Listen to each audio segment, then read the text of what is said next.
বাংলাদেশের জাতীয় পতাকা অবমাননা ও ভারতীয় সংবাদ মাধ্যমগুলোর অপপ্রচার সহ কয়েকটি ইস্যুতে দুই দেশের মধ্যে চরম উত্তেজনা বিরাজ করছে। এই প্রেক্ষিতে ভারতীয়দের জন্য বাংলাদেশের ভিসা সীমিত করা হয়েছে। একটি সূত্রে জানা গেছে, বৃহস্পতিবার গোপন এক দাপ্তরিক চিঠির মাধ্যমে কলকাতার ডেপুটি হাই কমিশনকে বাংলাদেশ সরকারের পক্ষ থেকে ভারতীয়দের ঢালাওভাবে ভিসা দেওয়ার সিদ্ধান্ত থেকে সরে আসার নির্দেশ দেওয়া হয়। শুক্রবার থেকে সেই নির্দেশ কার্যকরও শুরু করেছে কলকাতায় অবস্থিত বাংলাদেশ ডেপুটি হাই কমিশন।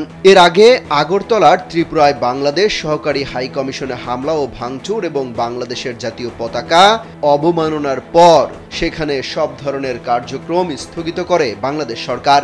এলো ভিশন মুশকিল আসান অফার। যে কোনো ব্র্যান্ডের পুরনো ফ্রিজ নিয়ে চলে আসুন ভিশন শোরুমে আর নিয়ে যান নতুন ভিশন ফ্রিজ 20% পর্যন্ত ছাড়। এর পরিপ্রেক্ষিতে ভারতীয়দের ভিসা দেওয়ার সব ধরনের প্রক্রিয়া বন্ধ করে দেওয়া হয়। গত 2 ডিসেম্বর ত্রিপুরা রাজ্যের আগরতলায় অবস্থিত বাংলাদেশ সহকারী হাই কমিশনে হামলা চালায় হিন্দুত্ববাদী সমিতির সদস্যরা।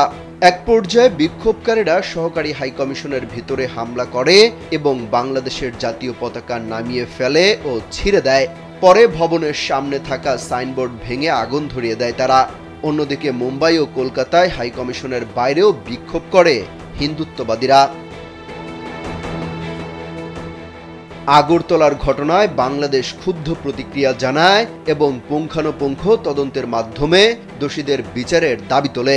পাশাপাশি ঢাকায় ভারতের হাই কমিশনার প্রণয় ভার্মাকে পররাষ্ট্র মন্ত্রণালয়ে তলব করা হয়।